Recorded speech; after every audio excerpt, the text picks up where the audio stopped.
acting normal. You gotta catch your flights. You gotta go to work. The Epstein fucking files have been released, and all of y'all are acting normal. All of y'all. So that video is pretty self-exclamatory. Y'all see what's going on, but I played that because Joe Rogan had a guy on his podcast who brought this video up, and I want to play that video and how it inspired their conversation.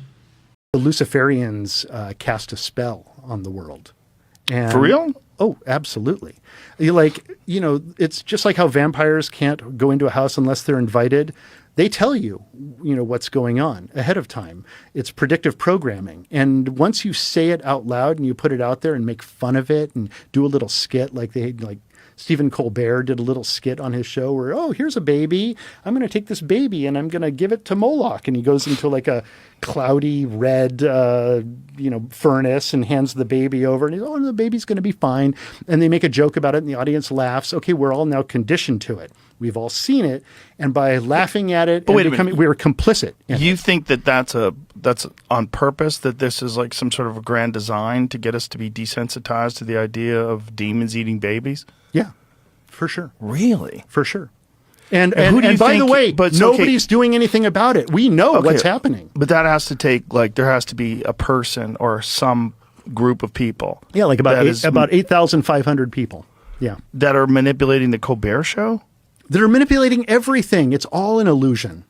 Like, reality as we know it is fake. That's the revelation that guy is having. And he's looking around and he's like, it's like Invasion of the Body Snatchers. Well, the thing about the emails is, one of the things is it's just stuff written down. And so that's sort of hard to digest. Like, what is this? Like, what are they saying? Like, some of it is in code, like walking over beef jerky. Like talking about jerky, could you walk beef jerky over to this person? Like, what does that mean? For all this pizza they're talking about, no, right. You never see any pizza. Right. Yeah. They're ordering pizza. I'm going to get some grape soda. It's like with my cheese pizza. Yeah. And there's all this coded language and everyone's like, oh, that's you just have pareola. You're just seeing things where you want to see them. No, this is clearly a code. Well, that was the thing about Pizzagate. It's absolutely a code, and in fact, mundus vult decipi, ergo decipiatur. It's a long-known concept, and so in Latin, mundus vult decipi means the world wants to be deceived. Ergo decipiatur. Therefore, it is. We want to be deceived. We don't want to believe the horrors that are actually behind the veil.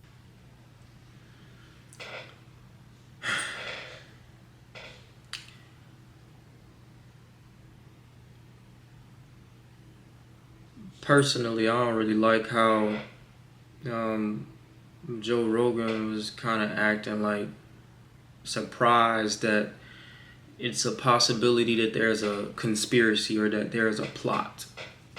Like, that's weird to me. Because it's just obvious, bro. But I apologize for assuming. And assuming that maybe, he is aware or that he is too intelligent to be fooled. Especially rubbing shoulders with these people. But anyways, that ain't my business. That ain't what this is about. Media does not simply report reality. It engineers it, right? Intelligence agencies, corporate interest, and political power structures, they all have for a very long time been collaborating to manufacture consent through narrative, through these stories that they're telling people. And the system of influence is financed by the people with undeniable conflict of interest. It's undeniable. These are the rule makers, the legislators, the royals, who do not live under the rules that they create. This is their game and we're born into it. It's oddly reminiscent of The Truman Show, if you've ever seen that before. The illusion only works as long as we make the choice and agree to mistake the script for truth. And that's the situation that we find ourselves in And I'm curious about how much longer the average person will, continue to indulge in the script. I'm very curious, and I resonate with my homie in the airport. Our national security people suck at their jobs. The people who are in charge of the Department of Energy, which is masking the Department of Physics, which is masking the Department of Nuclear Weapons, right? The Atomic Energy Acts, which are really about atomic weaponry, recast as Atoms for Peace or who knows what. Jeffrey Epstein, who is not a disgraced financier. The newspapers that have always had a national interest component and have liaisons so that they can work with the CIA and the State Department and they do each other's bidding and scratch each other. This whole network is what I've called managed reality. We live in managed reality.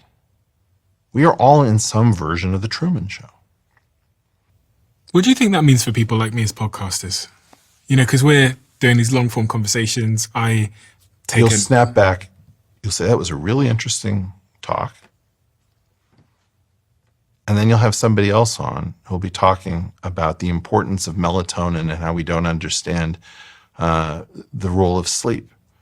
And you'll have somebody else, on who'll be talking about how do you do a clothing brand from scratch and turn it into $1 billion unicorn. You're not going to stay here on this topic. This is your time with me, and it'll have some effect, and it'll start to fade. It doesn't take that much light to be able to navigate through a dark room. A little bit of light makes a lot of darkness scatter. And just that simple mechanism in this reality gives me hope. It's something I'm grateful for, and it fuels my faith because, as he said, many people will watch a video like this and then keep scrolling on to the next thing, whatever it may be on your feed that's totally unrelated and desensitizing, making you more docile, but it might have some impact. My prayer is that that is enough impact to aid my brothers and sisters in not mistaking the script for truth. We can't keep acting normal.